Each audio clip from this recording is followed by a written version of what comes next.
If you made it all the way through that game, you deserve a cookie.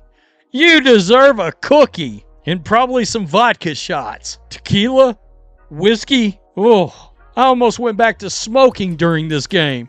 I kid you not. It was a rough watch tonight. Caitlin Clark got the ever-loving shit beat out of her tonight. Clark, a deep Caitlin Clark was on the floor again, and this time, she was grabbing her knee. During Indiana's game against the Dallas Wings, Clark took heavy contact around her lower body and went crashing to the ground. Well, they came after Caitlin tonight. She gets flat mugged right here. I'm trying to adjust her time. Flat mugged. What are we doing? I mean, yikes. She couldn't get a foul call if her life depended on it. Not tonight, anyway. Not tonight. And then Odyssey Sims, I mean, for real, tackles Caitlin Clark. There's no confusion. She tackled her like it's the National Football League. And look, I like Odyssey Sims. She came through last year for the Fever. But that is crazy work.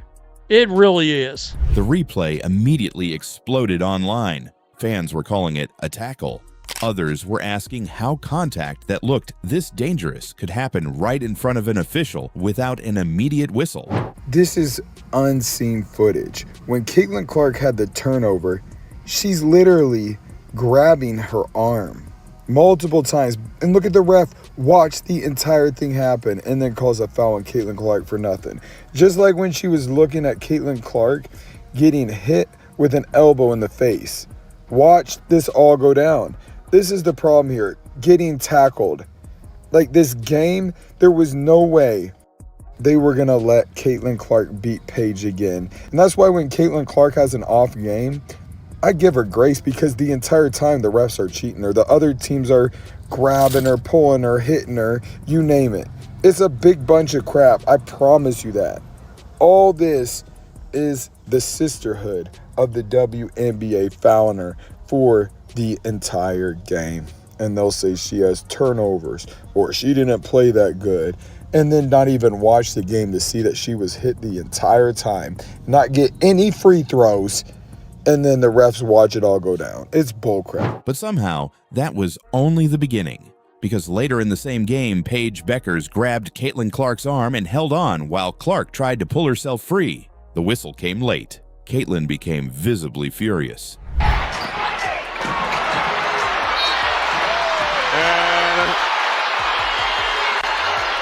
some intensity brewing here as Clark taking exception to the bump. You see Beckers grabbing the arm of Clark and Clark flailing the arm. And suddenly, instead of everybody talking about what happened to Clark, people started talking about her reaction. But when you watch everything that happened before that moment, it becomes very difficult to blame Caitlin for being frustrated. Let's start with the play involving her knee. Clark was moving without the basketball when contact came through her lower body. She immediately went down. Both hands went toward her knee. And for a few seconds, this stopped looking like a normal basketball play. Now, what if Caitlin would have got hurt? It was almost like she didn't want to hit Odyssey Sims. It don't matter. Odyssey Sims don't play for the damn team no more. You set the damn screen, Aaliyah. You set the screen. Caitlin was blindsided. You were supposed to set the screen. This is just one of many plays from Aaliyah Boston, and I don't even dissect the film of the game. That ain't even like my cup of tea. I don't even do the film, but hell, Stevie Wonder could see that was supposed to be a screen. My goodness. Clark was on the ground in visible discomfort. The broadcast suggested the defender may have lost her balance, but fans watching the replay saw it very differently. They felt the contact looked far more physical than a simple stumble. Now we cannot know exactly what the defender intended, but intent is not really the biggest issue here. The bigger issue is what happened next. There was no immediate foul, no quick review, no whistles stopping everything to check exactly what happened. Caitlin Clark was lying on the floor holding her knee, and the game seemed ready to continue like nothing unusual had happened. That is where fans became furious, because this is the same argument that has followed Caitlin for a long time. Nobody is saying she should never be touched. This is professional basketball. Players are physical. Defenders are going to bump her, grab her, pressure her, and make every possession difficult. That is part of the game, but fans believe the standard changes depending on who is creating the contact. When Caitlin makes contact with somebody, the whistle can sometimes come immediately, but when defenders get extremely physical with Caitlin, supporters feel officials are much slower to react. And against Dallas, that frustration kept building, because later in the first half, another incident happened. This time, it involved Paige Bueckers. Dallas had a foul to give near the end of the second quarter. Normally, that is simple. You make contact, the referee blows the whistle, the possession stops. Everybody resets. But that is not how this one play. Akers grabbed Clark's arm and she held on. Caitlin tried to pull herself free, but the whistle did not immediately come. They need Paige in the MVP conversation. She's the golden child, part of the sisterhood, whatever you want to call it. But again, the ref looking at her get intentionally fouled 3 times. Like, that says it all. If they don't call intentional fouls, like, there's something wrong here. But we've seen this for 3 years straight. And that's why when Caitlin Clark has an off game, I give her grace, because the entire time the refs are cheating her. The other teams are grabbing her, pulling her, hitting her, you name it. It's a big bunch of crap. I promise you that. So Clark became more and more frustrated while she was basically waiting for the officials to acknowledge something everybody watching could already see. Paige was trying to foul her. Caitlin knew it. Paige knew it. The crowd knew it. But the whistle took its time. And that is when Caitlin finally showed exactly how annoyed she was. She started fighting to free her arm. She looked toward the officials. And once the call finally came, Clark fired the basketball down the court in frustration. That reaction immediately became part of the story. But think about what had already happened. Earlier, Clark had gone down holding her knee after heavy contact. Now she was having her arm held while waiting for another delayed whistle. At some point, frustration is going to show. And that is what makes this entire situation so interesting. Caitlin gets hit. She reacts, and suddenly the conversation becomes about Caitlin reacting, instead of the contact that caused the reaction. There was even another strange part of the Bueckers moment. Cameras appeared to show Paige saying something toward Caitlin that many viewers interpreted as telling her to calm down. Again, we cannot know exactly what was said from a short clip, but you can understand why that made fans even more irritated. Caitlin is the player trying to get her arm free. She is waiting for the referee to make an obvious call. And somehow, she is the one being told to settle down. Paige Bueckers telling Caitlin Clark to calm down after yanking on her shoulder is wild, and we gotta talk about it. First of all, this is a classic case of gaslighting and emotional manipulation. All you haters out there, this is not a basketball move. There is a fundamental difference between a hard physical foul and a dangerous non-basketball act. Yanking a moving shoulder joint can cause significant long-term injuries, and no coach teaches you to do that. Immediately telling an opponent to calm down while laughing at them after exposing them to physical risk is delusional. I also love the whistle gap. You can see Paige foul her multiple times before the ref even notices. This is par for the course for the WNBA and their treatment of Caitlin Clark. I'd also like to point out this takedown, gotta love football on a basketball court, and this two-handed check that somehow Paige thinks is not a foul. Bro, you've been playing basketball your whole life. How about getting your hands off and moving your feet? Until the NBA starts aggressively protecting their biggest ticket, this stuff is gonna continue to happen. But this was not only Caitlin getting frustrated. Stephanie White eventually appeared to have enough as well. White became extremely animated over the officiating, and that matters because she has talked before about consistency when it comes to how contact against Caitlin is handled. The argument is not that Caitlin deserves special treatment. She doesn't. The argument is that the same standard needs to apply to everybody. If something is a foul when Caitlin does it, then similar contact should be a foul when somebody does it to Caitlin. That sounds simple. But fans watching these games continue to feel like that consistency is missing. And when officials allow the physicality to keep increasing without controlling it early, eventually players become frustrated. That is exactly what appeared to happen against Dallas. The game became more physical, the whistles became a bigger talking point, and Caitlin Clark kept finding herself in the middle of it. First the knee contact, then the arm grab, then the delayed whistle, then the reaction. And suddenly, everybody was arguing again about how much physical contact Caitlin Clark should be expected to absorb before officials step in. There is another side to this. Defenders are going to be aggressive with Caitlin because they have to be. Give her space and she can destroy you from 3. Let her turn the corner and she can create for teammates. Allow her to play comfortably, and Indiana's entire offense becomes more dangerous. So teams are going to pressure her. They are going to get into her body. They are going to try to frustrate her. That is basketball, but there has to be a line. And that line is supposed to be controlled by the officials, because there is a difference between tough defense and dangerous contact. There is a difference between using a foul to give and holding on to someone's arm while they are trying to get away. And there is a difference between letting players compete and allowing a game to become so physical that somebody eventually gets hurt. That is why the image of Caitlin Clark on the floor holding her knee caused such a huge reaction. She got back up, she kept playing, but the replay is not disappearing, and neither is the bigger question. How many times can Caitlin Clark get knocked down, grabbed, or held before the officials decide enough is enough? Nobody wants basketball without contact. Nobody wants Caitlin protected from normal defense, but fans do want the rules applied consistently. Because if Caitlin keeps taking this level of contact and the whistles keep arriving late, this exact controversy is going to keep happening. And the next time Clark goes down grabbing her knee, the result could be much worse. Comment yes if you think Caitlin Clark is being allowed to take too much contact, because right now, the biggest question is not whether Caitlin Clark can handle physical basketball. She has already proved that she can. The question is how physical things are allowed to become before somebody finally steps in.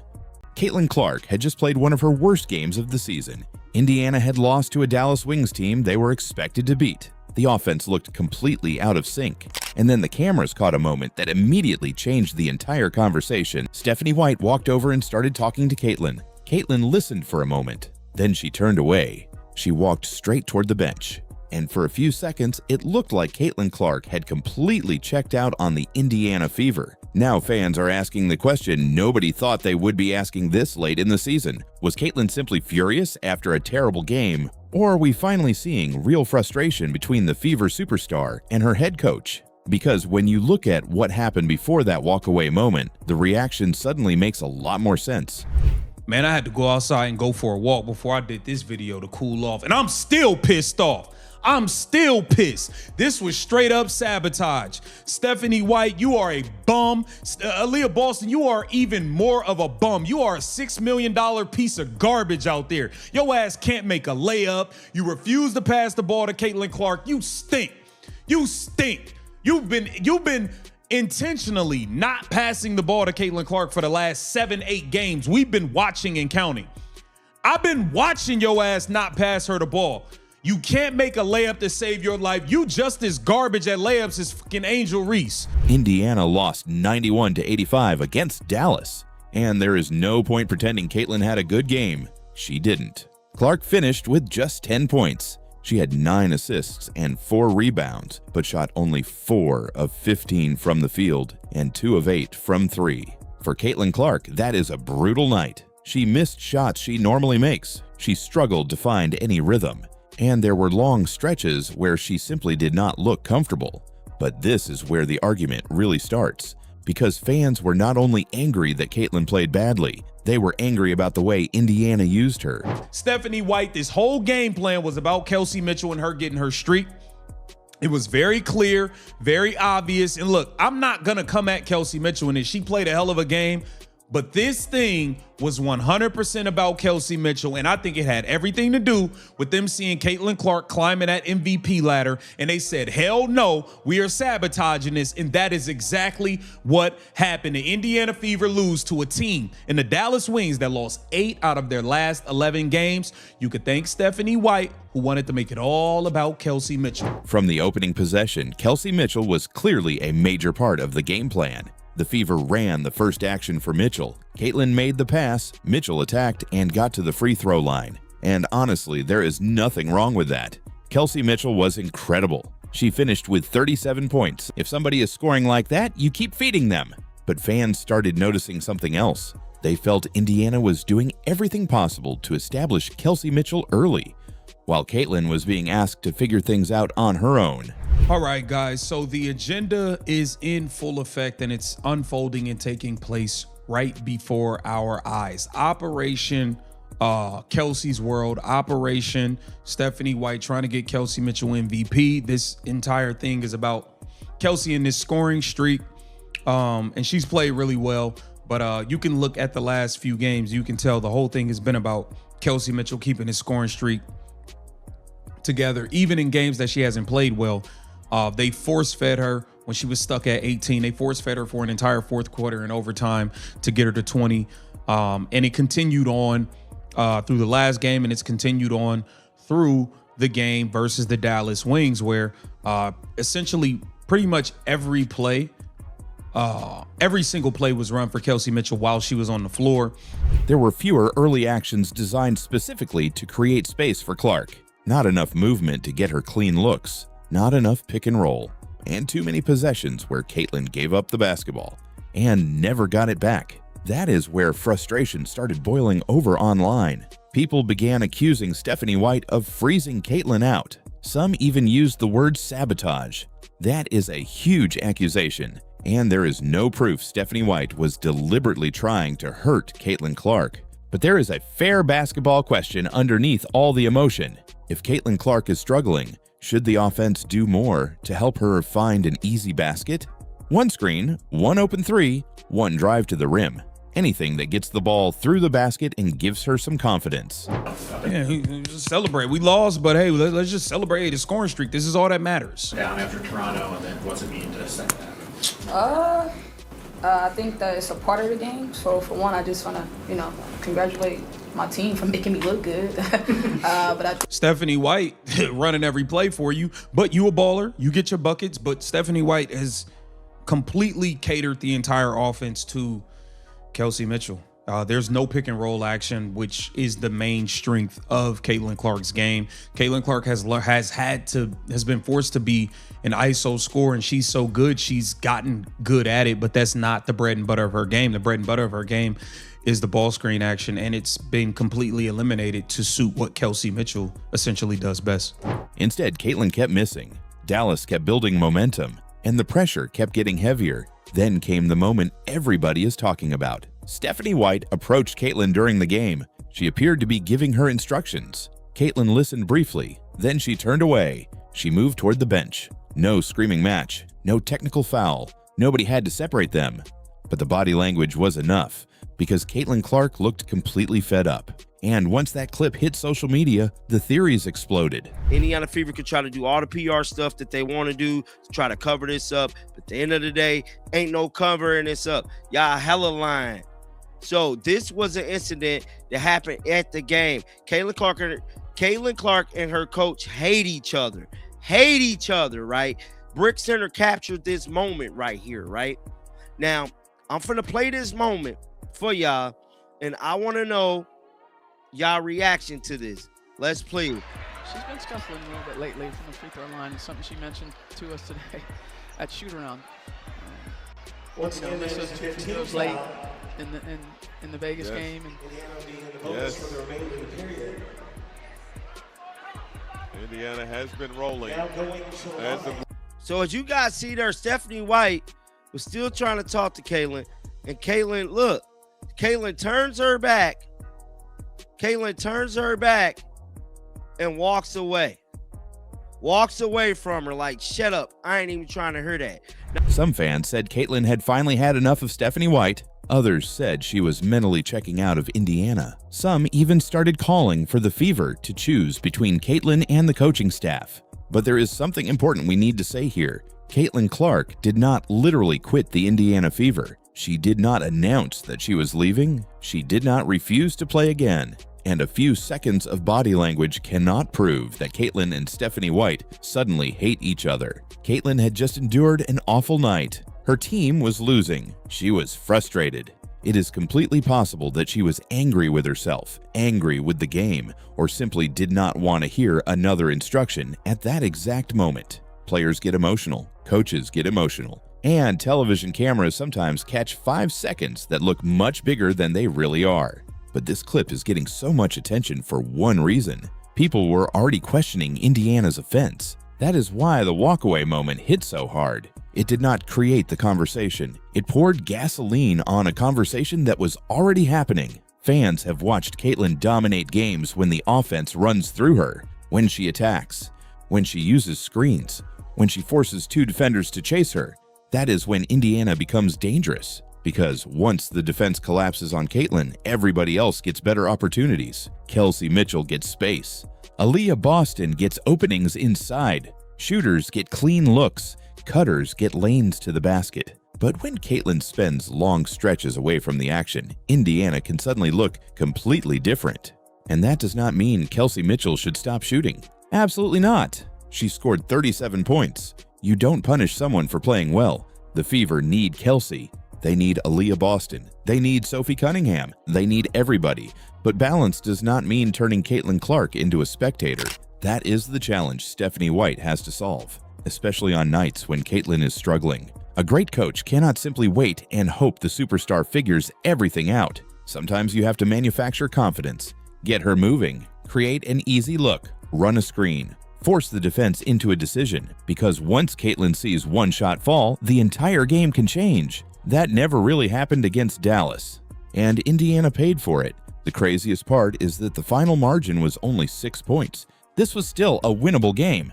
That makes every missed opportunity feel even bigger. Caitlin's poor shooting mattered. The coaching decisions mattered. The offensive balance mattered. And Dallas simply executed better when it counted. You do not need a secret conspiracy to explain what happened. But you also cannot ignore the image everybody saw. Stephanie White talking, Caitlin turning away, Caitlin walking toward the bench. For a player who normally competes through everything, it looked unusual. And now every interaction between these two is going to be watched. Every timeout, every substitution, every conversation, every time Caitlin gives up the basketball and does not get it back. Because if this was just one bad moment after one terrible game, it will disappear quickly.